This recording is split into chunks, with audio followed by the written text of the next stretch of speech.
This is The Right Connection.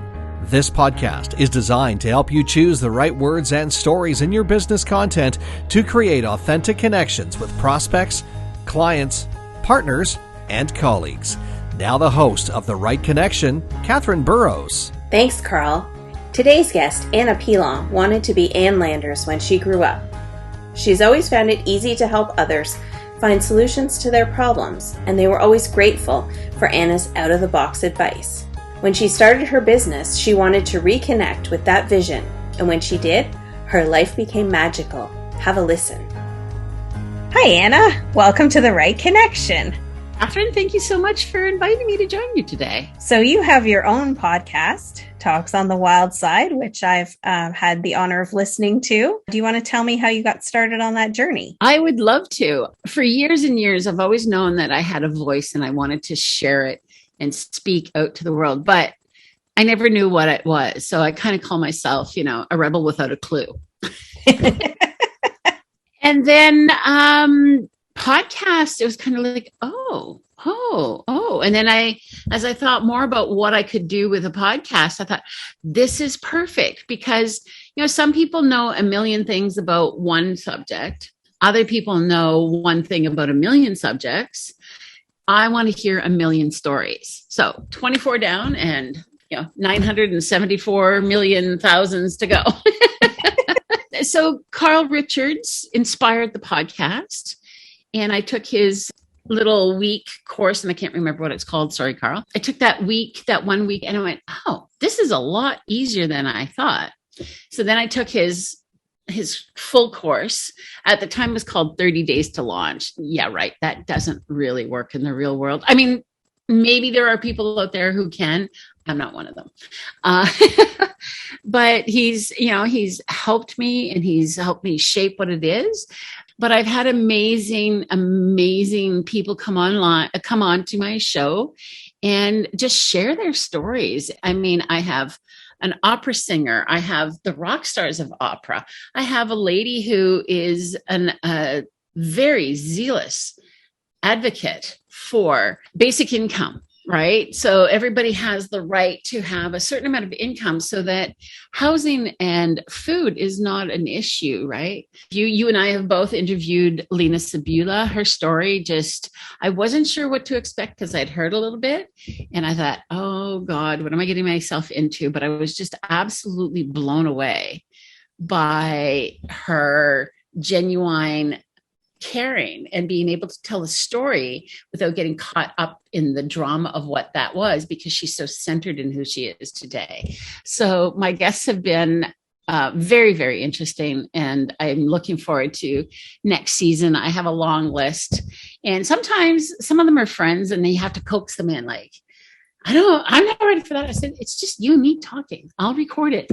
But why does it have to be on Zoom? So I don't get distracted by squirrels. Because if your face isn't there, I'm like, oh, yeah, okay, whatever.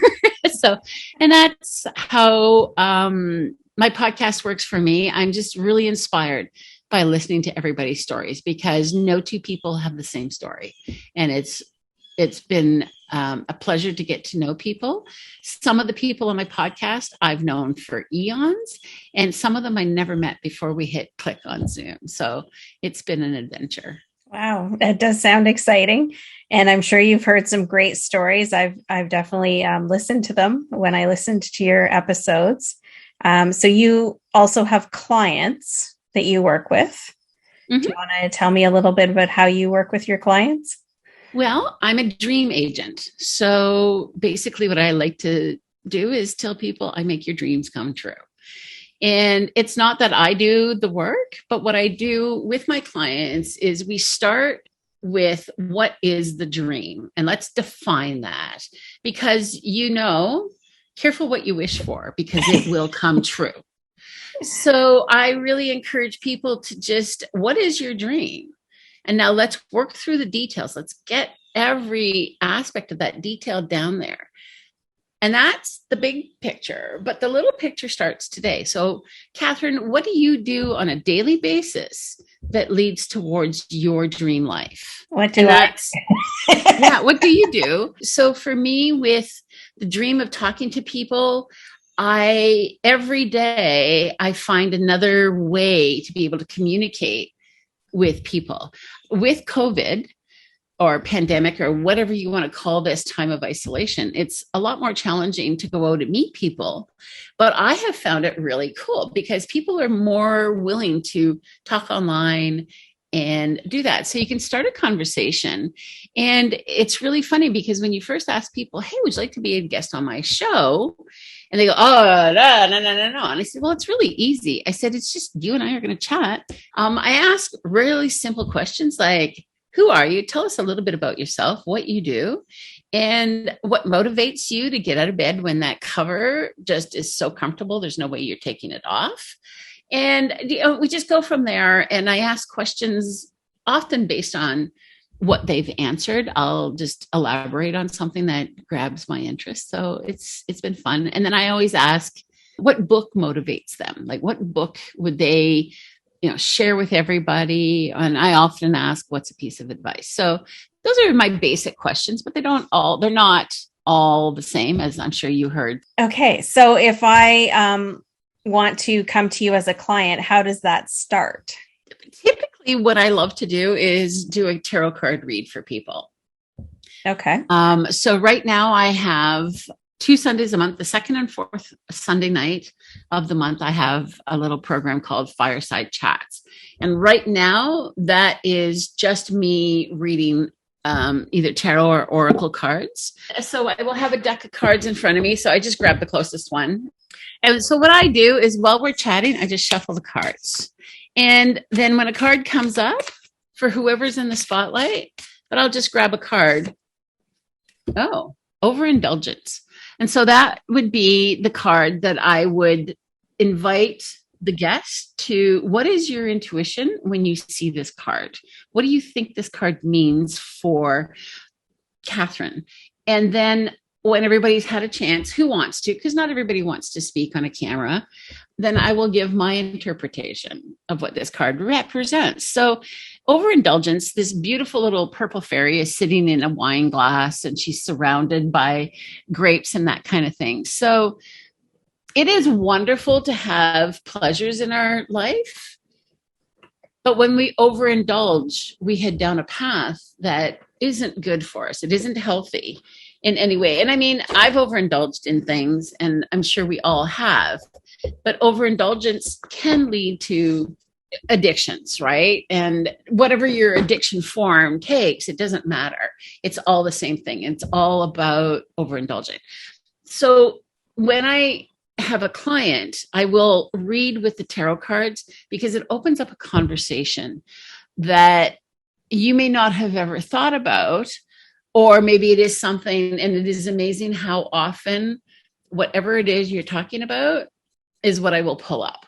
Sometimes it freaks me out too, how accurate the cards can be for the circumstance. And what I do really love about a group setting is everybody can get a message from the card, right? But when it's a one-on-one, then the messages become more personal because we dive in a lot deeper and find questions. And from there, then it's like, okay, these are some of the things that I want you to think about. And now let's go forward.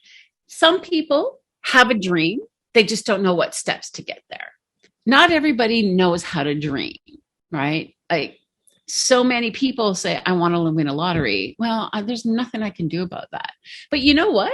If you want to be a millionaire in 5 years, start today by putting away any spare change. Everything that's in your bank account that isn't designated for something, set it aside so you can't touch it. And do that once a week, right? You have your paycheck. You know how much has to pay the mortgage or the rent or whatever. You know how much of your income goes to necessities. If we overindulge with discretionary money, we're not going to be millionaires in 5 years. But if you start to take that discretionary money, and you can even equate it to within the Christian world, tithing.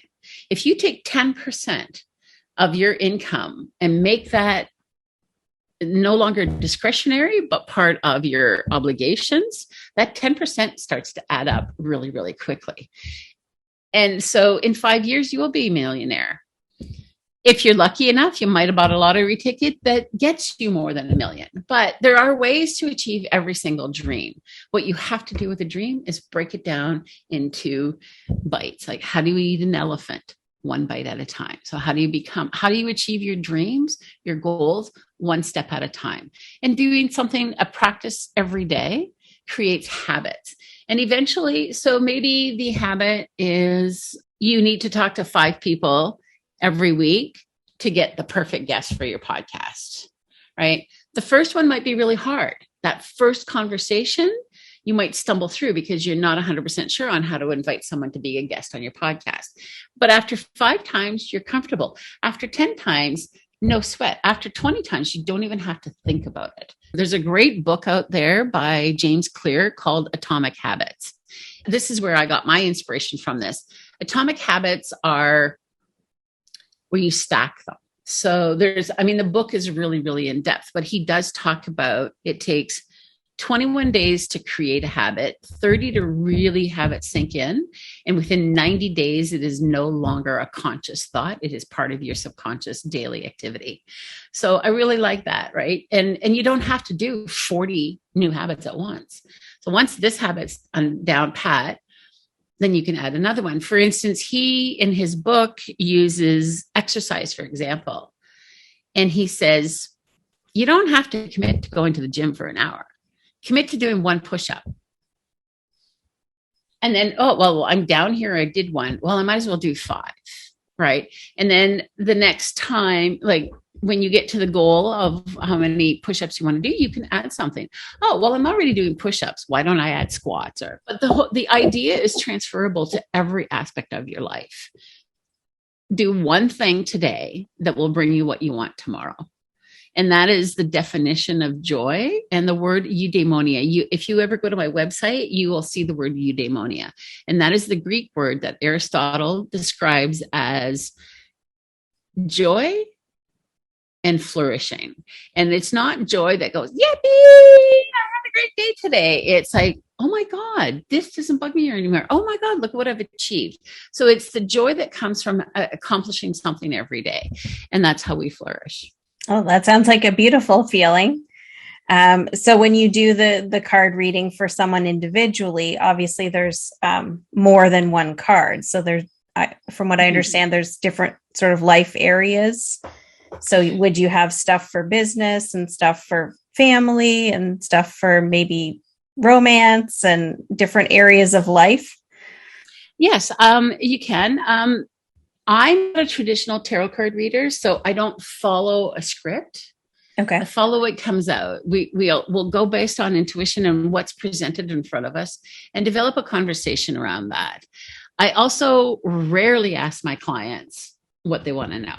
So if you wanted to dive into, let's say, relationships, then we're going to look and we'll slant. Let's take that same card, overindulgence. So if you're on the hunt or whatever for a partner and you just date everybody you see, that's a type of overindulgence. And that doesn't allow you to refine who it is you're looking for in your life. So again, careful what you wish for. Just to say, I want a partner in life. I've made that mistake way too many times. I don't want that. I want to fully embrace who it is I want. So you have to get clear within yourself. And that's what the tarot card readings for me are about. They help open your eyes to a possibility. The clarity comes from what emotions and what you feel comes from that card. So if I were to ask you now, what does overindulgence mean to you, right? Then that's going to lead our conversation into a different route and expand and detail and dig in to what it is that you want to change in your life surrounding, again, overindulgence. If it's, 3 dates a day, like, oh my God, I'd be exhausted after the second one, but really looking at what each card represents and then what cards surround us also will deepen the conversation and the thought pattern. So I can see that's where the goal setting comes in. If we're talking about romantic partners, really doing some deep thinking about what you want in a partner first before you just run out and have many, many dates with, anybody who's available, then you know that you can focus your time and energy on just working towards those goals. And there's a lot of people or activities that you can, just let go by the wayside. Like when I think about business, we have to also focus on our goals and working toward that and not getting distracted by those activities that might seem good in the moment, but they don't serve those overall goals. And that's how you end up creating your dream. I mean, a dream can be replaced with the word goal, right? But sometimes we achieve goals with a dream. It is a goal, but all the little goals in between that will get you to this dream are really important. So yeah, as you just said, it's really important to be clear. And it's not easy to focus because we live in a life of distractions. Sorry, Facebook, but you're nothing but a distraction until I go, oh yeah, I need to do this, this, and this for my business.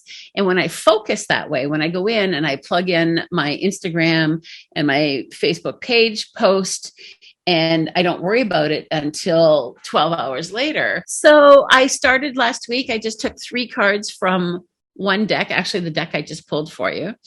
And I cover the word so that all you see is the picture, because intuition comes from the picture, not the word, right? So what is it that that card represents? And then I just ask people to choose 1, 2, or 3.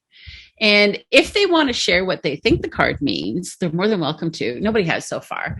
And then I just 12 hours later, then I just post what I interpret the card to mean. And then some books like this, the Fairy Wisdom card, have a chant that go with it, or a spell, or whatever words you need to use that keep you comfortable. So overindulgence, let me just find it for you. And there it is, number 18.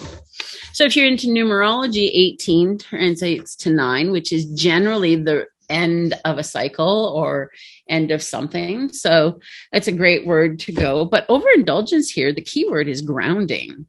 So it's time to quit fooling around and get down to business, is the actual meaning of this card. So if you have become too much of a party animal, then take another look at your direction.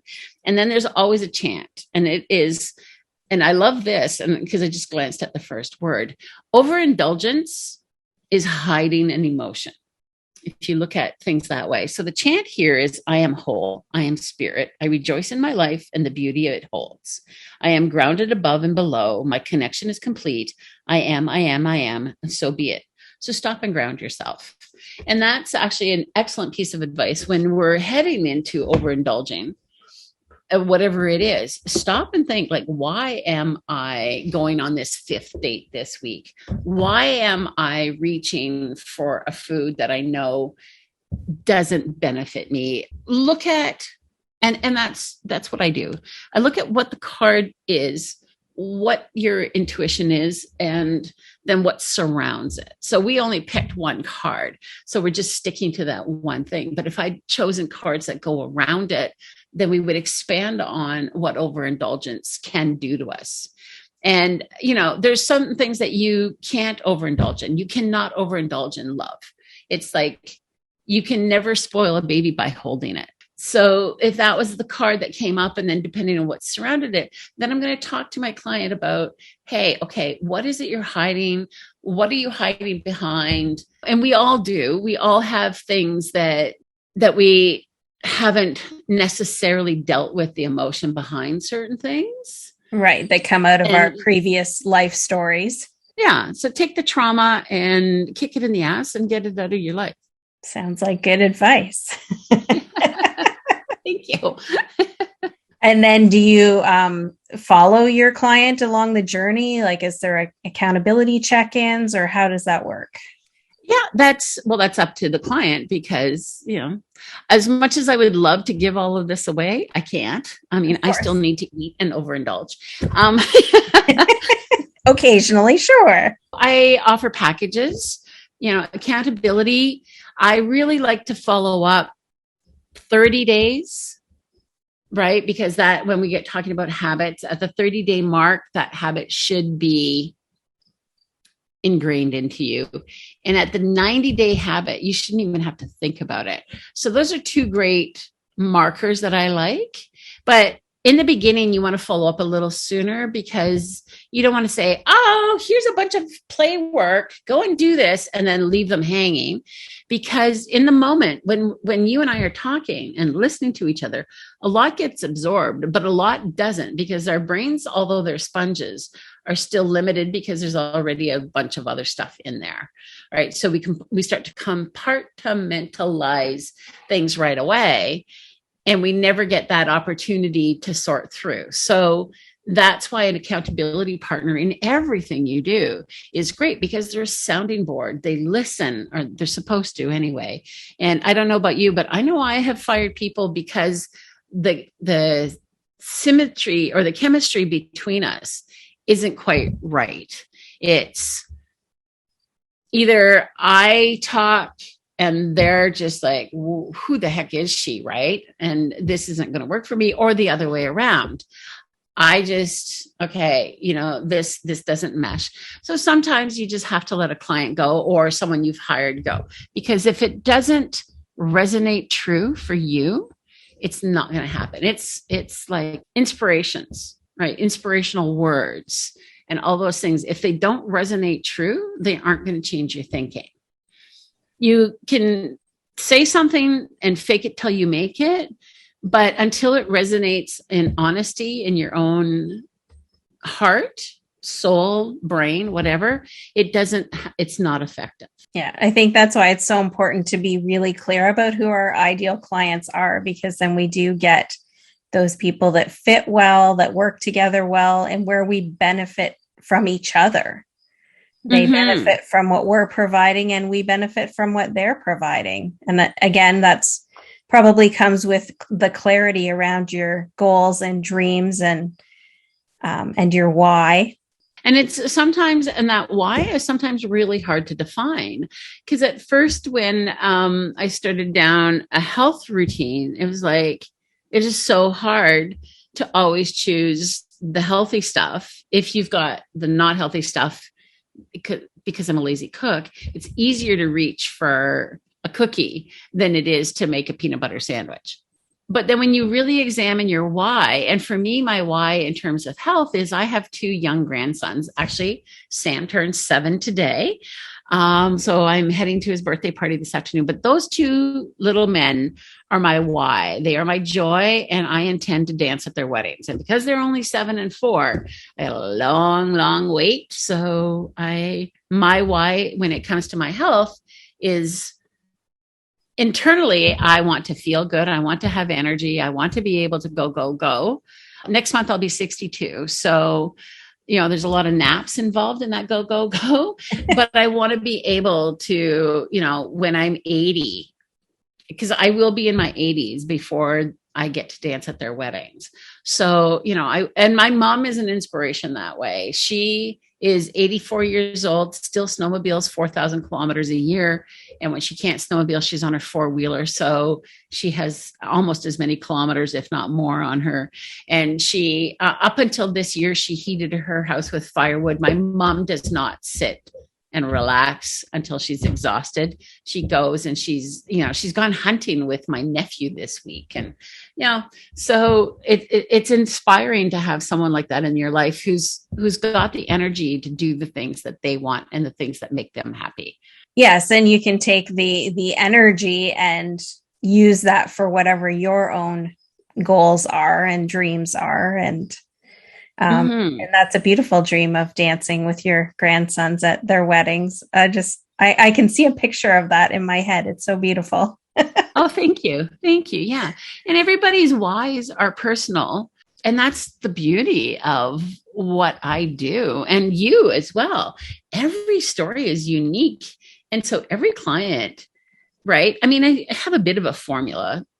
And one of the reasons I don't follow them well is because I don't remember the rules, even the ones I make up. But, everybody's why is so unique that diving into that and finding out their why, and having them define their why. I want to be in business for myself. Why? Well, I want to make a lot of money. Yeah. Okay. Well, you're choosing the wrong category because, as you know, as an entrepreneur, working for yourself is not $1 million in the bank the week after you decide you're going to do it. It's 1 million hours to get that first dollar in your bank. Yes. And it's more important. Okay. If you had that $1 million, what would that enable you to do? What freedom would that give you? What would that empower you to do? So maybe it's traveling, maybe it's spending more time with family. Maybe it's, or maybe traveling to escape family. That could be a priority for people too. Yes. It could be expanding your business. Like I want to, make enough money to get a second or third or 10th location somewhere. It could be all kinds of things. Yeah. Yeah. Everybody's why is unique to them. So it's wonderful. It's like a fingerprint. Your why is not going to match anybody else's, even in an intimate relationship of husband and wife or whatever that intimate relationship looks like and however you define it. No two people are going to have the exact same why. No, not even in a relationship. You may have a common goal and a common why for part of it, but even your own internal why is not going to match your partner's 100% because, well, first of all, that would be boring as all hell. But it really would. One of the things that I always tell people is that my husband and I always end up on the same page, but we get there very differently. So yeah, we're very, very different personalities and we do end up, together working for that common goal. But we like our thought processes, the questions we would ask to get there are just so different, but very, very complementary. That's wonderful. That makes for a really great relationship because you know that you can bounce your ideas off. And even though that person, your husband, may not agree with everything you say, there's support there because ultimately your goals are compatible. Yeah. So I always go to him and I say, okay, here's what I want to do. What's wrong with my idea? And he'll tell me like, well, have you considered this? Or what if this happens? Do you have a backup plan? And I'll be like, oh, I didn't think of that. That's a good idea. Or, I should ask that question. And then I go back and revise stuff. And then it becomes a much better plan because I've had that different external input from a very diverse point of view. Actually, that is the one thing I do miss about an intimate partner is that somebody who can bounce ideas off. My husband and I, he was a genius, brilliant. And so he always had a very different perspective on how things work. And I miss that being able to say, hey, hon, like I'm struggling here, I'm struggling there. And being single, actually, I don't know if this is my own experience but people tend to put their spin on what you're trying to talk about. So it's not always the easiest way to bounce an idea off someone because no. Like, I understand where your thinking is going, but this is my thinking and I need to flesh this out. So if you keep putting your personal spin on it, it doesn't help me. I need outside the box thinking. I need to expand the ideas that I'm giving you. I mean, I'm not saying that all conversation are about me.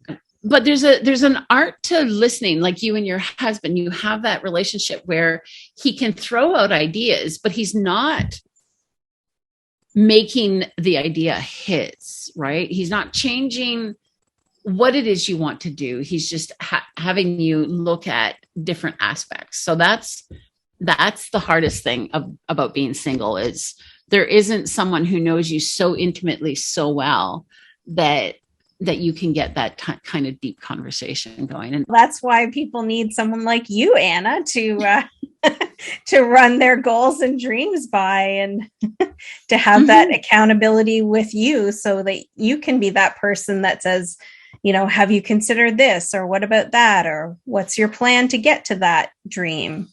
Mm-hmm. And yes, and I like working with people who have a degree of, yes, listening, but also thought processes because I can't do the work for you. First of all, A, I'm too lazy. And B, then it's not your goal. It's not your dream if I do the work. So what I do is I work with you to detail out things. Yeah, right? You need to reverse engineer and work backwards. Okay, if that's where I want to be in 20 years, where do I need to be in 15, in 10, in 5? What do I need to do this year? What do I need to do today? And unless you participate in the map making, the creating of that treasure map, then you're not going to do it, because it's my stuff, not the client's, not yours, right? And that's what I love about what I do is, people often talk about creating avatars. Well, it's really hard because everybody's dream is different. So I know who my avatar is somebody who wants to reach their goals and their dreams. But sometimes I have to take a step back and say, well, what is your dream? Do you know what you want to dream? Do you know that you're allowed to? Do you know that you're worth the dream? Do you know that you're worthy of all that love that will come from achieving those dreams? So clients are scaled somewhere in between. I work one-on-one. I can still offer a group teaching, but I love that I work one-on-one, because then I get to know people on an intimate level. And I really, really do enjoy talking, as you can hear. And I love listening. I love knowing what it is that makes you tick. And I'm also a connector. So it could be like in 6 months from now, I can go, oh my God, Catherine talked about this. I should make sure that I send her this information. Whether you know it or not, I don't know. And some people call it unsolicited advice. Well, I'm not saying you have to do anything with it. I'm just, hey, are you aware that this is something you mentioned once, and here's somebody who does that? Are you still interested? Like, here's the connection. I don't stick my nose into that connection. I just offer it, because I think the more that we find people who do what we want to do, the more our life grows and our relationships become richer for it. For sure. And when we surround ourselves with people who not necessarily are just, like-minded in that we all think exactly the same things and we, all have exactly the same goals, but just people who are positive, who are open-minded, who are resilient, who are working forward, who are still growing. That helps, because it gives you such support along the journey. It gives you those people to bounce ideas off of, or those people to introduce someone to, like, oh, you'd be a really great fit for this person as their client, or, you should listen to this talk that they did, or this podcast that they have. Whole new stories are born when we make those connections and introductions. And I could sit all day and imagine all those connections and the stories that could come with it. And I could get totally lost in that imaginary world. But because I kind of want to, I don't want to interfere in the stories, but in my head, it's like, oh, that would be a great story. Like, I could write that. And I wish anyway. I had that talent. But yeah, it's so neat to think that we're part of each other's stories, and that, anytime we have those conversations or those connections, we're a small part of someone else's story. And when you dive deeper into spirituality or woohoo or whatever you want to name it, and then you get into certain thought processes that we are all one. Right? What happens to you happens to me. And that gets into a whole different type of thinking. But we're all here as a journey. Our soul is here experiencing something, a human thing. So the more we can share and the more we can find common ground with our fellow men, the quicker we're going to come to world peace. When we get to respect someone else's thought and thought patterns and ideas, and support them, then we form these really deep bonds, right? Like, maybe you have an idea that I'm thinking, I can't see it for myself. I cannot imagine it for myself. I may think it's crazy, but as your friend, I will support you in that. And when you prove me that you're not crazy, I'll go, damn, she's smart, right? And if it proves that you are crazy, then I'm going to go, that was so much fun, Catherine. What's your next crazy idea, right? So as we go and evolve and grow into respecting and loving everybody that's around us, I think that we that we achieve a level of joy in our own lives. I mean, I'm not saying you're going to like every single person that you meet, because, you know, some people are put here to poke you. There's work to be done in growth and moving forward. And sometimes there's things we have to face that are uncomfortable. And sometimes there's people that are put there to point those things out to us. But yeah. But we have to balance that with the positive, supportive people who can help us work through those things and encourage us as we do. So what is next for you, Anna, on your journey? God. Next for me is a bunch of fun things. I already do a lot of like the podcast. I do some fireside chats. I organize this thing called Seeker Circle for another outfit, but I'm moving more into doing it for myself. And one of the biggest projects I'm excited about, we don't have a name for it yet, but one of my best friends from high school is an Indigenous, as she calls herself, an elder in training. I just texted her one day, I think after the third grave was found, and I went, do you want to work together to heal this wound? And she goes, oh yes, I'm in. Give me a couple of days to respond. Okay, cool.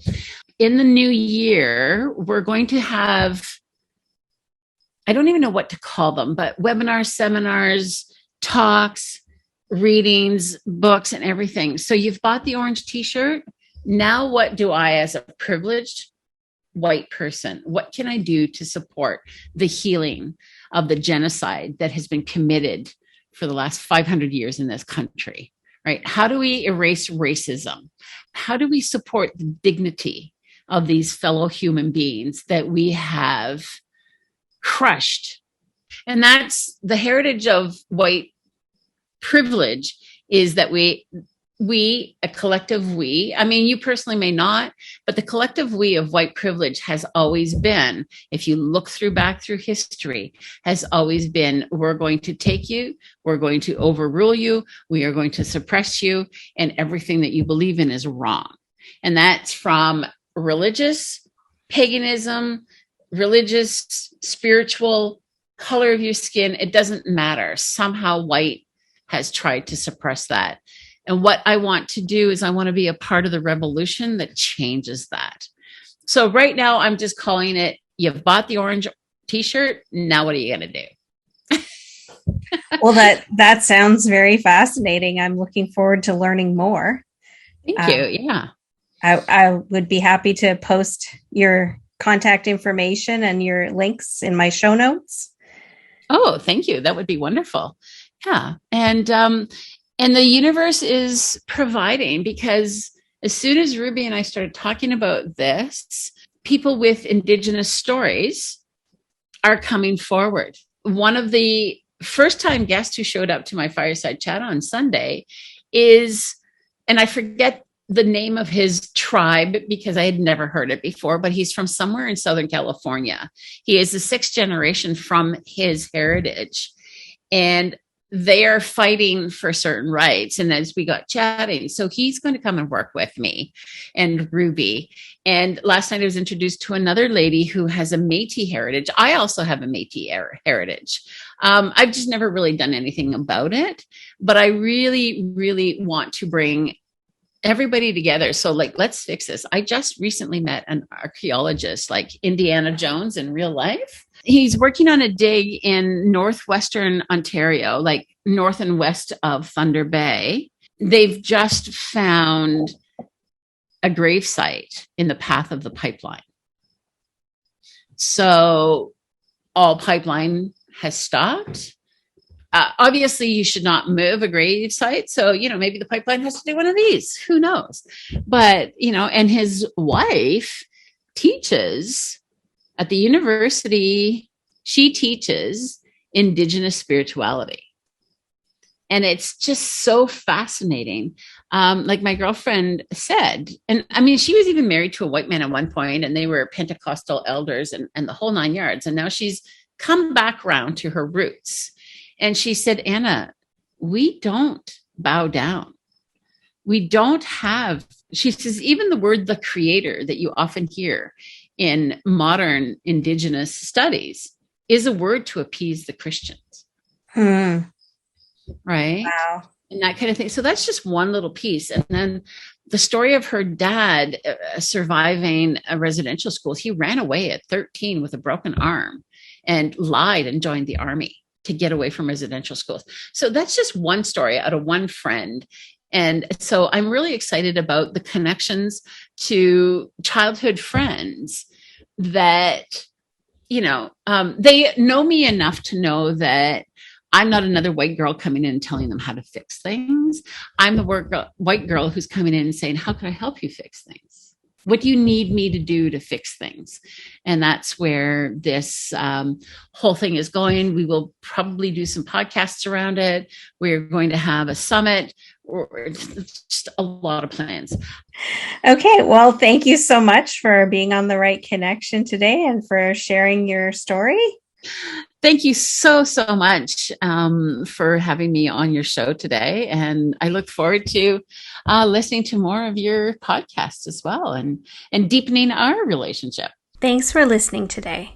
I hope you found some inspiration for your creativity. Please join me next time for more about how words and stories enhance your brand to create the right connection. Thanks for listening to The Right Connection.